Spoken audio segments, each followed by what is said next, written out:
Hello friends, how's everyone doing? Today's video is about an incredible movie that tells a unique love story between a 17-year-old boy and a 40-year-old woman. You'll see how they grow close, develop a deep connection, and face challenges with their family's reactions. Curious if their relationship is accepted? Stick around to find out. Please, if you enjoy this video, watch it until the end. If you like what we're doing on Explanation, hit that like button and subscribe to our channel. Alright, let's dive into the movie.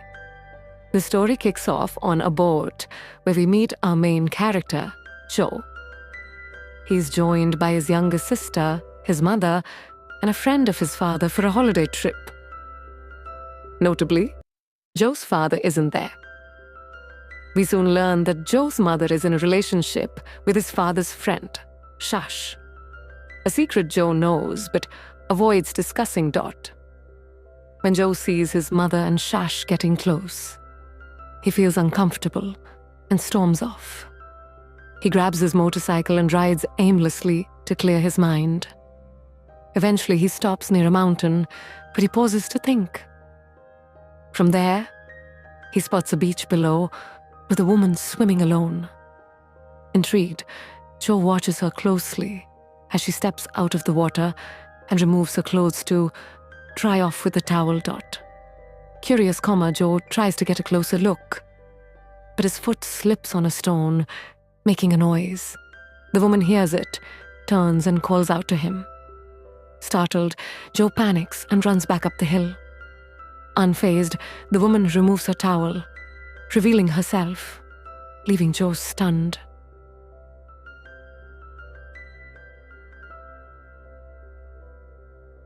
Joe spots the same woman while shopping with his family at the beach. He follows her to a hotel where she recognizes him and invites him to her room. They chat briefly and she makes a bold move, placing his hand on her chest.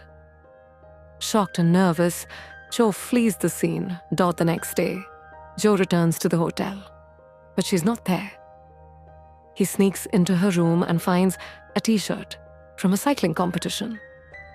Back home, he researches the event online and contacts the organizer to learn more about its participants. At school, Joe gets a call from an unknown number but misses it during class. When the call comes again, it's Peter, the woman's boyfriend.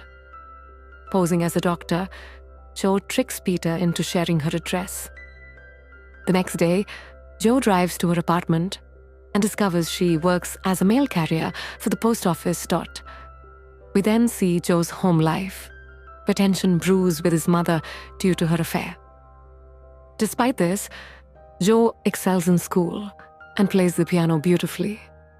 Determined, he visits the woman again, but she brushes him off, saying, "Forget what happened. I'm 40, and you're not even 18. I prefer men my age." Hurt, Joe leaves, but on his way home, he gets into a minor accident. Hearing the crash, the woman rushes to help, invites Joe inside to bandage his injury. They talk, and she makes another bold move, guiding his hand to her body.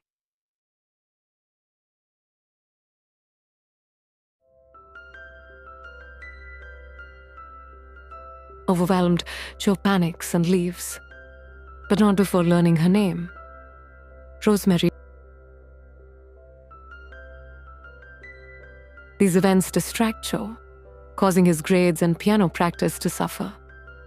His teacher, who admires him, grows concerned about his declining performance. Joe visits Rosemary again, bringing a $40 bottle of wine.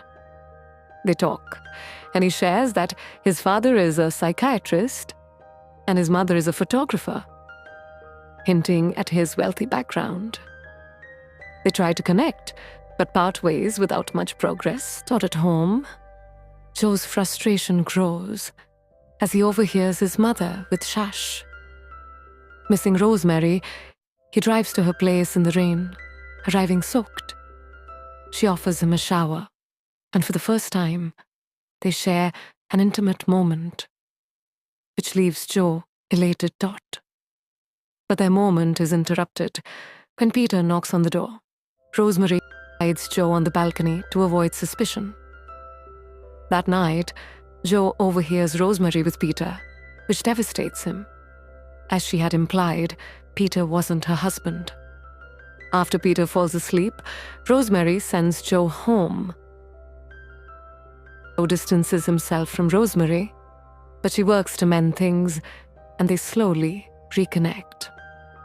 They meet at Joe's father's large house, but their time is cut short when Joe's mother arrives with Shash, fueling Joe's anger. The emotional toll affects Joe's schoolwork, leading to a 0 on a test, a first for him. Joe's mother, worried about his behavior, checks his phone and finds private photos of him and Rosemary. Shocked, she confronts Rosemary at a workplace and offers money to end the relationship. But Rosemary refuses. Word reaches Peter through Rosemary's landlord, and he's furious to learn she's involved with a teenager. Rosemary confesses to Peter that while she was with Joe, she truly loves Peter and wants to marry him. They wed soon after, leaving Joe devastated. The night before his high school exams, Joe disappears to clear his mind. His father searches frantically, eventually turning to Rosemary, who knows where Joe is, but she leads them to a field near a house where Joe and Rosemary spend time together. They find Joe, drunk and unresponsive. With exams looming, they sober him up and rush him to the test center. In the car, Joe reveals his mother's affair to his father, who admits he's known for a while, hoping it would resolve itself. With only 30 minutes left, Joe reaches the exam hall. Before entering, he speaks with Rosemary, who urges him, "Promise me you'll live your life like before, normally." Joe agrees, and they part ways. Rosemary marries Peter, and Joe passes his exams with flying colors, earning praise from his teacher, who's thrilled to see the old, studious Joe return. In the final scene, Joe drives near the same field, now alone but visibly happy. And with that, the movie ends on a joyful note.